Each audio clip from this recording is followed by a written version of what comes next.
मुफ्ती साहब के YouTube channels को सब्सक्राइब कीजिए। आस्क मुफ्ती तारिक मसूद।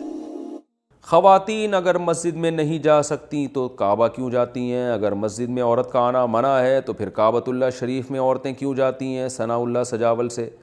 मस्जिद में औरत का आना मना नहीं है। सहीह बुखारी की हदीस है, आप सल्लल्लाहु अलैहि वसल्लम ने फरमाया ला तमनउ इमा अल्लाहि मिनल मसाजिद, औरतों को मस्जिद में आने से मत रोको। तो बाद में जो फ़ुक़हा ने मना किया वो फ़साद ज़मान की वजह से। बुखारी की हदीस है, हज़रत आयशा रज़ी अल्लाह ताला अन्हा फरमाती हैं लौ कान नबिय्यु रआ मा रअयना लमनअ निसाअना कमा मुनियत निसाउ बनी इसराइल।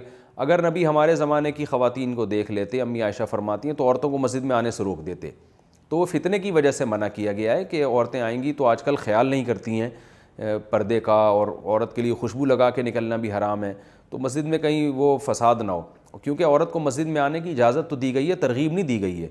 सही बुखारी मुस्लिम की हदीस है, आप सल्लल्लाहु अलैहि वसल्लम ने औरत को घर में नमाज़ पढ़ने को मस्जिद में नमाज़ पढ़ने से ज़्यादा अफजल करार दिया है।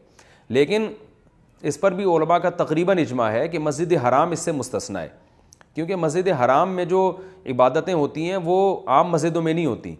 तो अगर औरत को मस्जिद हराम जाने से भी रोक दिया जाएगा फितने की वजह से, तो नुकसान ये होगा कि वो बैतुल्लाह की बरकतों से महरूम हो जाएगी, तवाफ़ से महरूम हो जाएगी, और मस्जिद हराम में जो 1,00,000 नमाज़ों का सवाब है उससे महरूम हो जाएगी। और वैसे भी वो इस्लाम का मरकज़ है ना, उसके वो अहकाम नहीं है जो आम मस्जिदों के हैं।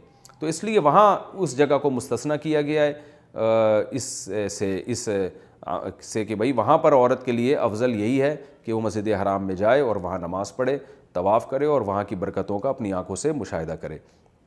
और आम मस्जिदों के बारे में वही हुक्म है कि असल में तो जायज़ है, लेकिन फ़ितने की वजह से पाबंदी लगाई गई है। बाकी इस बारे में मेरी राय है कि भाई इस ज़माने में ख़वातीन को इजाज़त देनी चाहिए, क्योंकि ना आने में भी एक ख़ास किस्म का फ़ितना हो रहा है, वो एक दीन से बिल्कुल ही दूर हो रही हैं।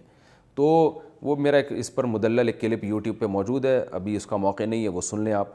बहरहाल उलमा ने अगर मना किया है तो वो इसलिए नहीं कि नबी के हुक्म की मुखालफत, बल्कि इसलिए कि नबी के दौर में जिन पाबंदियों के साथ आने की इजाज़त थी तो वो पाबंदियाँ आज नहीं हो रही। तो उसका नुकसान ये हो रहा है कि एक हुक्म तो पूरा होगा लेकिन उससे बड़े हुक्म की खिलाफ वर्जी होगी, वो है बेपर्दगी। और जो हुक्म पूरा हो रहा है मस्जिद में आने का, वो भी शरीयत का वाजिबी हुक्म नहीं है, महज एक गुंजाइश है, इजाज़त है, कोई लाजिम नहीं है। अफजल यही है कि घर में नमाज़ पढ़े। आस्क मुफ्ती तारिक मसूद।